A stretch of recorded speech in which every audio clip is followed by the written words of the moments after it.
talk to Kyler at all, either in person or over text, to hash it out a little bit? I do consistently. We're in a great place.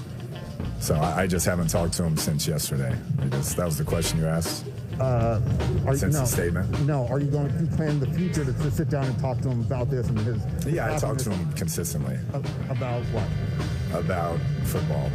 I have not talked to them in a few days, but there's always been current dialogue. The one thing I'll say is in regards to the statement, I know everybody's seen that. I think it's an agent doing his job. I have a lot of respect for Eric Burkhardt and obviously Kyler Murray. Are you concerned at all if a contract doesn't get done this offseason, the repercussions it might have on the player going forward? No.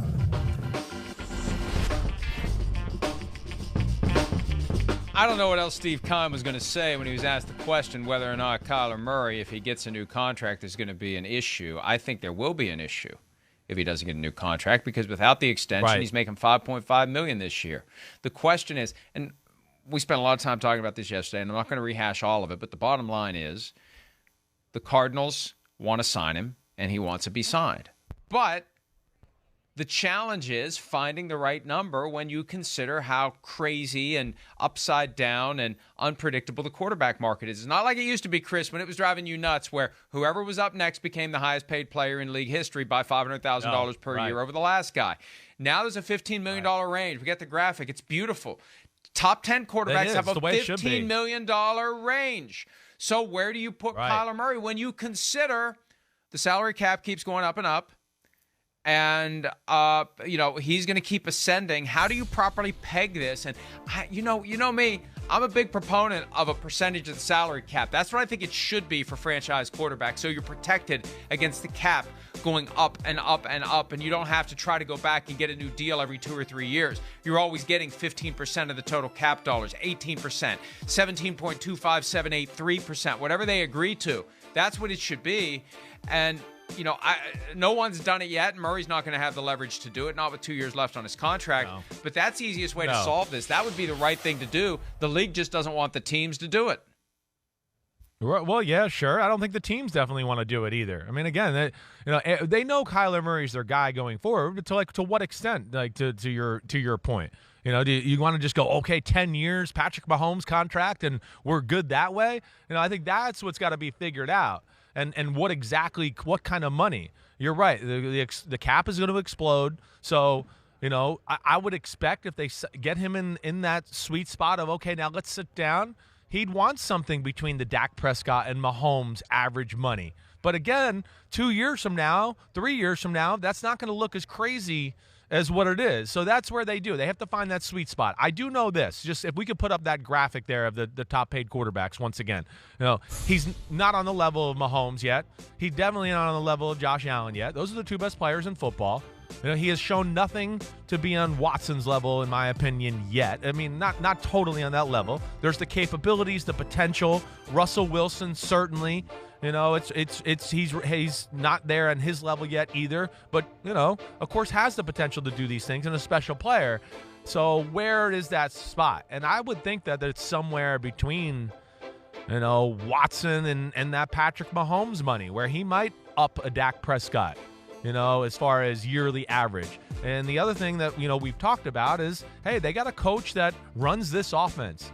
And this is the guy who's always run this, Texas Tech, Red Raider. He's got them a little bit in the corner as far as they've built a team around his talents. And the offense is, situated and built around his talents as well. And that's where he's got leverage. But they got to figure out the right formula for their own team and what to pay him. What do you think? Structure and amount is so important. Well, you mentioned Dak Prescott. Dak Prescott is 2 years away from getting an extension, because he signed a 4-year, $160 million contract with no prior years on his deal. So, and then the way that they set it up, the Cowboys need to come back to the table 2 years from now to try to get him extended. So he's in a better spot than Patrick Mahomes, frankly, who signed into the next decade, literally.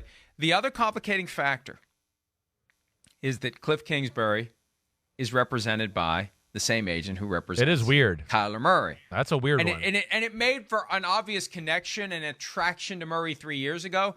Now it creates awkwardness for the Cardinals organization. Remember when there was all that noise about Michael Bidwell was livid with the way the season ended, and he kind of had a right to be, from 10-2 to 1-and-done.